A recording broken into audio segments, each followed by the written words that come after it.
This series is made possible by the generous donation of Stifel Financial and viewers like you. Thank you.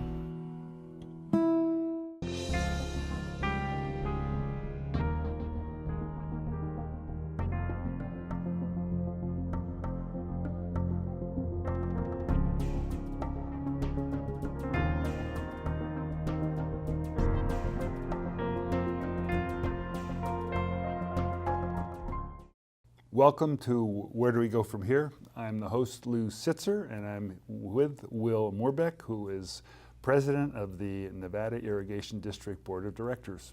So welcome, Thank Will. you. Thank you for having me. A brief explanation of the series, Where Do We Go From Here, is what developed out of a general confusion in society as to what's real, what isn't. How do we approach the media? How do we figure out how to trust one another and how to build that trust? So my feeling was to start at the local level, to start with people we know or want to get to know or should get to know. And so these programs can all be found on the internet at the NevadaCountyTV.org website, YouTube channel, and they can also be found under my YouTube channel, Lou Sitzer. You can find them NevadaCounty.org. So, welcome, Will. Thank you. A little bit of intro. You've been on the board now almost 4 years? Yeah, almost 4 years, So 3.5 years. Can you tell us a little bit about your background? Well, originally I started out as a field representative for a Rice Growers Association, and I traveled throughout Northern California representing farmers, helping farmers with their crops. And then I was a field representative for a wheat co-op and with a more expanded area from Northern California all the way down to Tulare and parts of Nevada and Idaho. What got you interested in rice and wheat crops? You know, I started out as actually a sweeper in a rice mill, and from there, I had a lot of energy and so they moved me to running the rice dryer after about 1.5 years, and I became a manager of a seed cleaning plant after that. So I had a lot of ambition and desire to move up, and I'd had a college education. So I actually quit the union. I was a longshoreman. So I quit the union and became a manager of a seed plant. And then I wanted to get out into the country, and then they made me a field man. And so I went on from there. I was always interested in agriculture. And so since that time I've been doing that. What drew you to NID and to take on that position? Well, when I was a rice field man, I worked in the San Joaquin Valley, and there was a lot of water districts there. I think MID, OID, and I was able to see the benefit of having the water come down from the mountains. I always found it kind of interesting. It came all the way down from the mountains and came in these canals, and they would open the canals and flood the rice fields. I thought it was a rather novel concept. And so I decided that I wanted to move and buy some property. And I knew about Nevada Irrigation District. So because part of my area was part of Placer County and Yuba County, because I moved up into the north. And so I searched the area of Lincoln area, the foothill area, and looking for area that had water. So the main priority was having NID water. Right. And so I picked some property that had a creek and NID. I knew that water was the essence of a small farm. It's the essence of life. Yes. Yeah. And so I actually found one that had NID water. And subsequent to that, we bought some property later on in our lifespan, and we actually were able to get NID water through various easements. So to me, that was important. I should mention that you represent District 4, 4, yeah. which is the South County, and it Placer County. Yeah. Placer County. Does it come over to the Nevada County side at No. all? So it's all Placer County All side? Placer County. And the voters who will be exercising their vote in November are all Placer County voters? All Placer County. Yeah. Right. Yeah. So this does, we do reach Placer County. Well, that's good. With Suddenlink, Channel 17. We're also on the internet, so not only is this being streamed, but it will be available archival so that anyone from Placer County that wants to watch it Sure. will be available. And also the discussion that recently happened with the candidates running for the NID board will also be available through nevadacountytv.org. So all Great. that is going to be up for viewing. That's great. I'll And- put a link on my website. Okay, good. That's great. Yeah, and also, Will, you have a website? Yeah, it's willmorbeck4NID@gmail.com. All right. And what it's we'll up and do running. is we'll put that on the bottom so people can see it. That's great. Yeah. I'll have to get work on the website and make it a little bit more attractive. So there are particular challenges that are facing NID now, not just NID, the whole state of California, and if not the planet, in terms of the changing weather patterns. We're experiencing some periodic droughts, more rainfall, less snowpack, water scarcity is an issue. Let me ask you a question. Does NID have enough water? Well, right now, yes, but it depends, on what you mean by for whom. There's always enough water, treated water, because it's only a small, it's probably 10 to 12, maybe 15% of the water, but the raw water is fluctuating, and it's been, the last, I think, 2012 to 2015 period, there's a significant drought. And there was enough water because the district had prepared for it.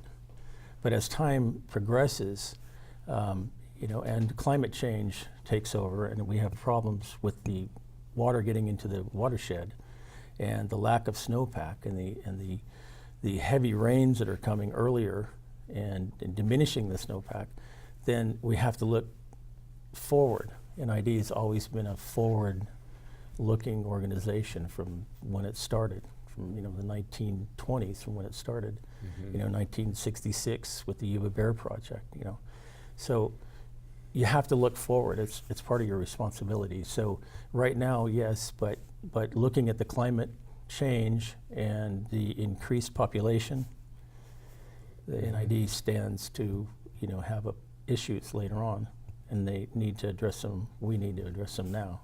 Right. And that's Which part is of what we're doing. one of the reasons that you're looking at the raw water master plan, 50-year projection. Right. It's an update from there was a raw water master plan in 2011.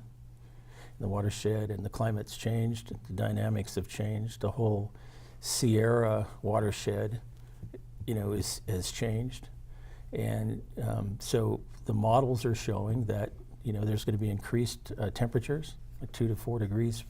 Increased turbidity, because it's going to come in terms of rain instead of snow. There's issues with that. So the district is going to embark on a program now to have a revised raw water master plan. And when does that due? Well, it hasn't started yet, so it's probably going to be 2 years, a 2-year plan. It's going to start in maybe the next month. And once the contracts are drawn and the bids are in, that kind of thing. Okay. So it's going to be, I think it's going to be about a 2-year program to analyze the watershed in relation to the climate and get an idea what is going to be coming in the watershed and what do we need to do about it. And then the community is going to get involved with that as well.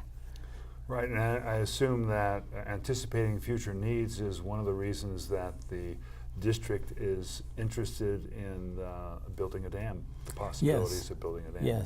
Yes, and I neglected to mention that the raw water is supporting a $50 to $60 million industry in Placer County and a $20 to $30 million industry in Nevada County. So, that's important to backstop that, and plus there's environmental issues that come with having water. So. That's the important element of all this, is to ensure that we have water for the future generation of the farms, in my opinion. In talking with Rem in previous interviews, he explained that if water shortages occur, the first to be cut would be the farmers. Yes, exactly. The Yeah. last And that's would happening be, everywhere. right, because in California, we're not the only ones experiencing water No. scarcity. No, We're- but that is there is a priority level, and farming is a very low priority. That's where it always historically where water comes from. Right. You know, I would assume if you were looking throughout California history, you would probably see that that's the first place that's tagged. And California really hasn't been known for its water. It's had to depend on sort of marginal sources. Well, no, most of the people live where, I forget what the figures are, but most of the people live where only 20% of the water is. Right. And less people live where 80% of the water is. That's an oversimplification, but that's kind of what it is. Right. Yeah, so in terms of the possibilities of a dam, I know that there has been some criticism leveled at NID for going ahead and purchasing Yeah. $12 million worth of real estate in anticipation. Yeah. So how do you respond to something like that? I don't know that it was 12 million. I think it's about 5 to 6, but Okay. As I said last night, you know, when we went into that and established that we were going to look into putting a dam in a certain particular area, I think we sent a message in a way to the individuals that are living there that, you know, there's I don't want to say a cloud over the area, but there was you know, some unsurety of the area. Right. Of what do these individuals, how is it going to affect these people? And so we made a policy to not go out and seek property.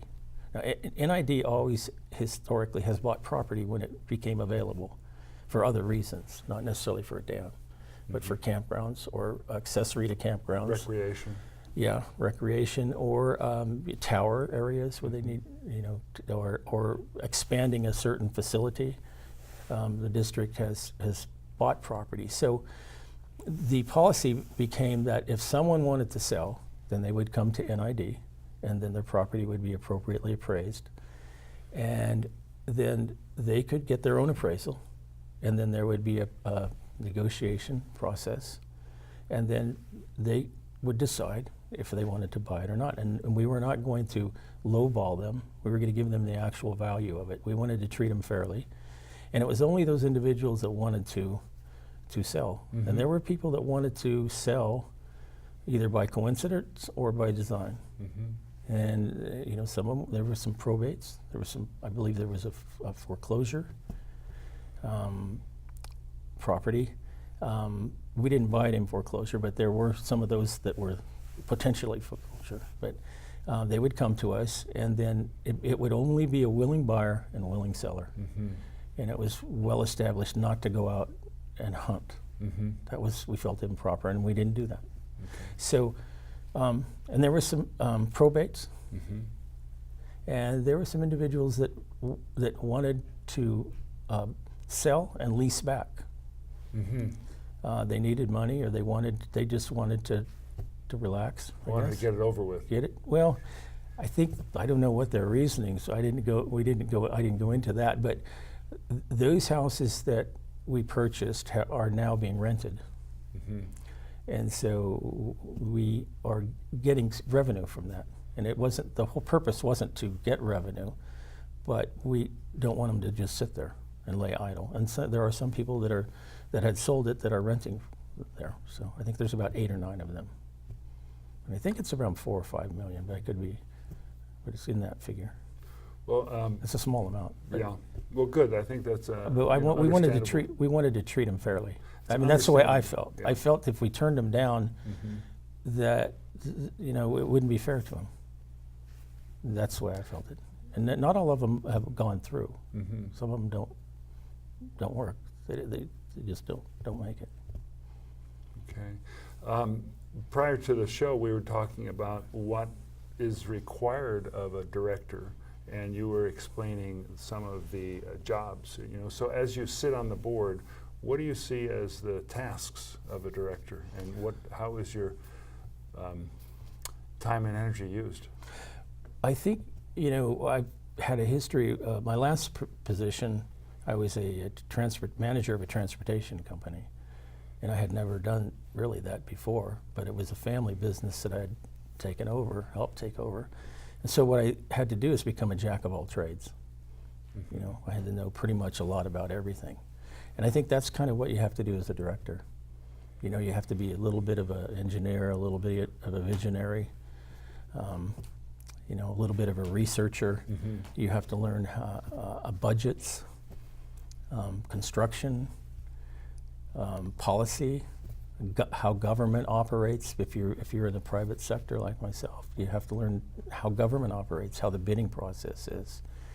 The requirements of the bidding process, and then really a lot of research. I mean, there's no book to how to be a director. I see. You just individuals that come in and do this really, you have to go through a lot of effort to get in here to do it. You have to get elected. So there's the type of individual that comes in here just doesn't land on them. You have to come in there and want to do it. So all the directors that I know are self-motivated, and they go out and do it. Is there any compensation for board membership? I think it's $1,200, something like that. And are you given any kind of health insurance? Just health insurance, yes. Okay. And that's it. Yeah. So there is some compensation. Sure. Yeah. And how many hours do you have? Lots of committee meetings and board meetings? Well, there's 2 board meetings a month and 2 committee meetings. And there are other meetings that you meet individually. Particularly as board president, I meet with REM, and we go to other meetings as well. But there's also the learning curve that you go through. And so there's associations that you belong to. You can go to those meetings, and there's lots of those. Where you can learn anything from taxing to budget to construction to water issues. I mean, there's just a lot of things that you can do, and so plus tours. I've been to every hydro plant. I've been to every dam. I've been to every major project. I've been to many canals, and so there's a lot of that occurs, and it's all based on your energy and your desire, and they're ready, willing, and able to help you. And anytime I needed anything, I would always get part of the management there. They'd bring me in, and I would have a 2-hour tutorial on budget or whatever I wanted to do. REM would bring in the expert, and I've done that probably 10, 15, 20 times. It's a big district, and it has, what is the yearly budget? It's, I believe, about $90 million, $70 to $90 million. And how it's about amazing. The number of employees? 206, I think, somewhere in there. Yeah, quite a number of employees. It's an amazing place. I mean, you don't really know it until you get in and you see it, and all the various departments and how they work with each other. It's quite a place. What does it seem to you to be the major challenges that NID is facing? Well, I'd say the Centennial would probably be the #1 challenge, or what to do with the future of the raw water master plan as it comes in, and how to analyze the environmental impact report that's coming in. That's probably the major challenge. And when is that due? Well, the environmental impact report doesn't have a real due date, but I think it's about, more than half done, I'm sure. But I don't think it has a due date. I think it's maybe, I don't want to say it's slower now that we have the raw master plan, so it could be slowed down a bit because of that. So are they connected? It's about a couple of years. Not necessarily, no. No, they're sort of independent of each other, but they're both have to be somewhat connected. You have to look at both of them. But the raw water master plan, the revised one, is a 2-year plan. So I would think that they would coincide. They would coincide. But that's the major. A public viewing and commenting process. I know there is for the EIR, Yeah. is for the raw water master plan. Yeah. Is there a process for that Yes, as well? yes. There's going to be a community involvement all through the raw water master plan. And that's going to be discussed tomorrow, at the board meeting tomorrow. I know that NID has an extensive website. So is the public invited to committees? I know the board Yes. meetings twice a month are public. Yes, How about committee meetings? yes, yeah. They're not as formal, but they are formal. We sit at tables, and a lot of the staff are there, sitting at the table, and the public can sit. And I think we're in one of the few water districts or irrigation districts that have committee meetings open. I don't know whether open or not, but ours are open. Mm-hmm. But I think I think it's unique. And that's know- where a lot of the stuff happens. I know that at board meetings, there's a time for public comment, but Yes. There's also the rest of the time where the board has to conduct its business. In committee meetings, is there more conversation and dialogue Yes. between public and committee? Yes, yeah. Because I know that There's still a public comment period. in the And so committees. Yeah, and it's items that are not on the agenda, and then we don't comment on it because it would be improper. It would be a violation of the Brown Act. So, because it's not agendized, so we do have the public comment, and then yes, it's a little more open, but yeah, there's more discussion. But they sit out in the audience and they can ask questions from their chair. They don't. Sometimes they walk up there so they can be seen on camera. But yeah, it's less formal. I know this is a word that has caught the attention of everyone. It's transparency. Yeah. And I know that previously NID was not very visible. But Yeah. since the dam has come up as a possibility, it's Yeah. become highly controversial and polarizing. You betcha. So I'm just wondering whether you see the opportunity to develop dialogue with Circle and other organizations that are concerned and have voiced opposition. Is there a Yeah. way in which to approach it that can build communication? Well, I guess, yeah, of course. They are against, we haven't really made the decision to do it. Right. And they have they've made the decision not to do it. To oppose. Yes. Mhm. Whether, so somewhere in there we have to have a dialogue. I don't know if convincing is the way, but at least explaining. But I don't know that it's convincing is, but we just are going to do what we're going to do and provide them the information and everyone else the information. And then let them work with us. They've offered to cooperate, and when it works, that's fine. And I expect cooperation. But in terms of the word transparency, I always kind of get myself into a little box there because, to me, it doesn't. It has to have another word to it. Mm. It can't be. It's almost like saying something, but you should say something else. What it is if you don't like something, you're not transparent. Well, okay, but what do you mean by that? And how do you address someone's complaint that you're not transparent? I mean, if you have open meetings, if you have agendized items, and if you have a full discussion, and if you have a website, and if you have an email. Yeah, you're explaining really that now NID has become fully visible. You've got a website, you're streaming, you've got audio transcripts, you've got committee meetings. So you're doing the transparent thing. We are transparent. Plus, we all have emails, and anybody that can email me, and if I have the answer, I'll give them the answer. If I know it. If I not, I'll direct them there. Mm-hmm. So that opportunity is available. And we don't have to go through a staff to get to me. Mm-hmm. I don't have staff. I'm on my own operation here. So if somebody emails me, I email them back. It's as simple as that. And I don't know how else you can be more transparent, except if you do something wrong, you're not transparent. I mean, that's my point is that I think It isn't that I'm tough on that word, but I am a little bit sometimes. I think we've done all that we can. Maybe we could do a little bit more, because if I don't say that, I could be non-transparent. So. Well, I think as a government agency, Sure. NID has learned to become more and more responsible to the public. Oh yeah, And so it's a good thing. Yeah, congratulations. Yeah. Really, Yeah. and it's ongoing. This isn't going to change.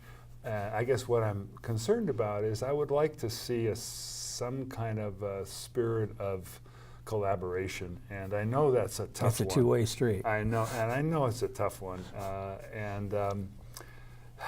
Yeah. All you can do is your best at it, and the public is going to have its voice. Oh, and it's important. They teach us.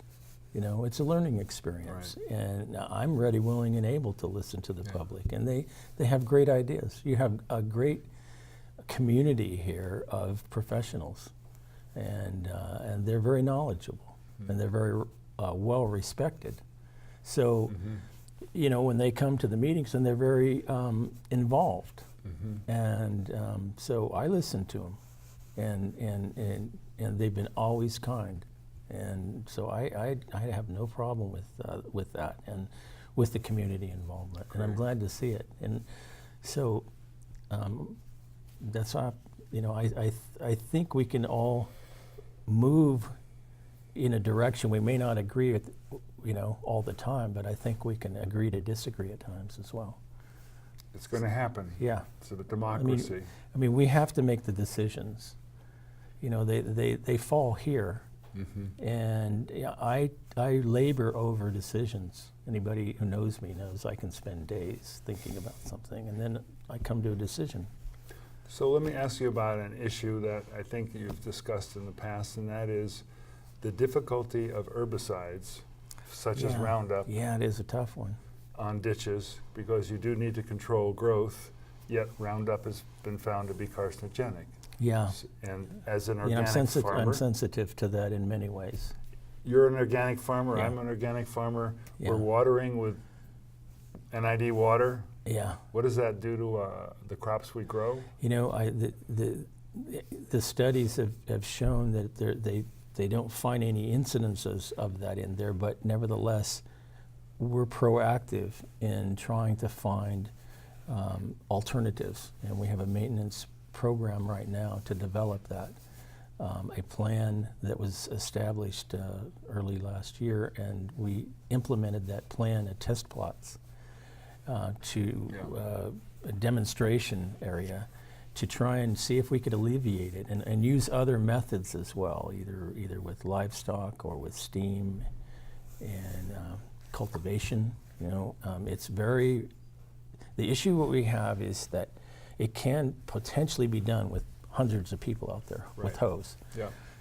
And so, the question is, can we find an alternative? And I think, the next season, we can get there a little bit earlier and get it when it's smaller and find some products that work. And that's my goal, is to do that. And then I think it's important because we don't want anybody hurt. I mean, we don't want anybody sick. It's not Right. something that I would cherish. I'm concerned about it, and I'm going to make every effort to try and do what we can to alleviate that. But we have to find the alternatives, and maybe do less.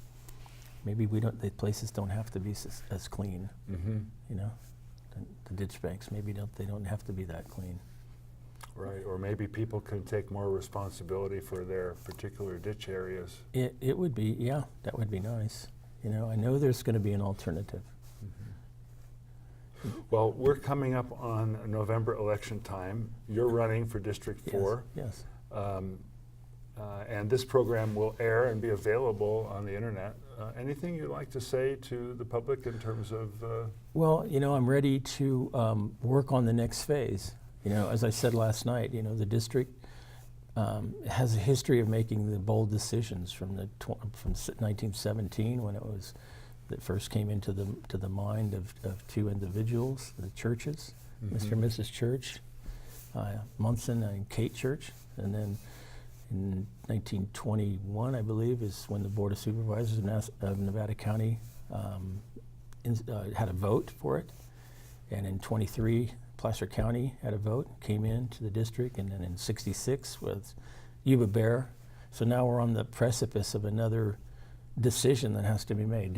What do we do about storage? Do we build the Centennial? Do we not build the Centennial? Do we need to do it? Do we not need to do it? Do we have alternatives? Are there alternatives? And there are many alternatives that are going to be analyzed in the environmental impact report. There's probably 10 alternatives. So those decisions have to be made with the new raw water master plan and with the help of the community in the community plan that we're going to have that are going to involve all the various community members, the citizens, the environmental, the farming community, the political community, the cities, and other community that I haven't mentioned, that are going to be involved in helping us guide in the next 2 years the pathway to what we should do in the next 50 years. So we're going to make those decisions. But I mean, I guess my point is that, I'm ready to make that decision when we get all the facts. And I'll labor over it, but I will make that decision. Are there any conversations, because we're one county in the state of California that is all going to be experiencing a water, I won't call it water scarcity, but water issues that have to do with conservation and other forms of water use. Is there any conversation happening among counties and at the state level as well, as to how to approach this? Well, the analysis, I believe, is on the whole Sierra watershed. And I think each individual water agency has to address their own individual needs based on the amount of storage that they have available. But I think we're all facing the same problem. And it depends on what their needs are, because our needs may be different than other counties that don't have the irrigation that we have. We have the benefit of supplying the $60 million industry, and we have the water availability. We're a little different, but we also have needs, big needs, and some of these areas don't necessarily have the needs, but they still have to address the problem based on what needs they have. So I think it's all through the Consumnes, Bear, American, watershed. Are there any other counties statewide that are considering dam construction? Yes, there are down farther south. There are dam projects down south, yes, and they're not I don't think they're as large as this one. But there's the sites, which is a huge one. But I don't think that's a community. That's the state. But there's the Sites Reservoir. It's massive. But yes, there are. I think there's Los Vaqueros. I think there's one of them down there. And there's some smaller ones, but nothing like the Centennial. I think it's rather unique. The Centennial is for this community. Right. It's just I anticipate that water is going to become more scarce and more expensive. Yes. In California.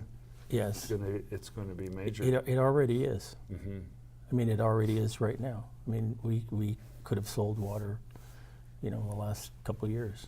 It's that scarce, but we decided not to save it for the community and for the next year, for our next year's storage. So it is already scarce. There's already a need coming for it because all the water is coming really early, and it's not being stored. We're pulling water a month different than we used to. A month sooner, in May. Right, from reservoirs. Instead of in June, because there's lack of snowpack. So, and that's all throughout the Sierras. Right. So, yeah. Well, I anticipate that this will not be our last show. No, I'm happy to be here. And that we will continue to talk about the Centennial Dam, the Raw Water Master Report, the EIR, also forest management and other. Yeah, we're doing forest management right now at Scotts Flat. And we're looking to get a grant to further that, another 300 acres. And that's going to make a big dent in taking the fire fuel out of that area. Right. And so, I mean, they've already done, I think, 30 or 40 acres recently. And so. Right. We know that fire fuel is an issue throughout California. I would think so. As well as anywhere there are forests these days in the United States. I think we're blessed in that we have this water district, the water available, and particularly in Placer County, because there's a lot of irrigation that occurs, and that's preventing a lot of the fires. Now you may not have that up in here because it's so broad and you have all the forest, Yep. but in Placer County there's a lot of irrigation that occurs, and it does help, I think, in the prevention of fires in that area from spreading, and the availability of water. There's a lot of little lakes, streams, canals. Well, so I would encourage you to continue to watch Where Do We Go From Here, because we're going to be looking at major issues with major decisions. And thank you, Will Morbeck, for Thank you, Lou, for for having coming me. and for talking about the issues that concern us all here. Continue to watch us. We're on Monday nights, 7 p.m., Channel 17, both in South County, Sudden Link, and in Comcast here. You can also watch us on the internet, NevadaCountyTV.org, YouTube. Okay? So thanks again, Thanks, Lou. and we'll see you in a month.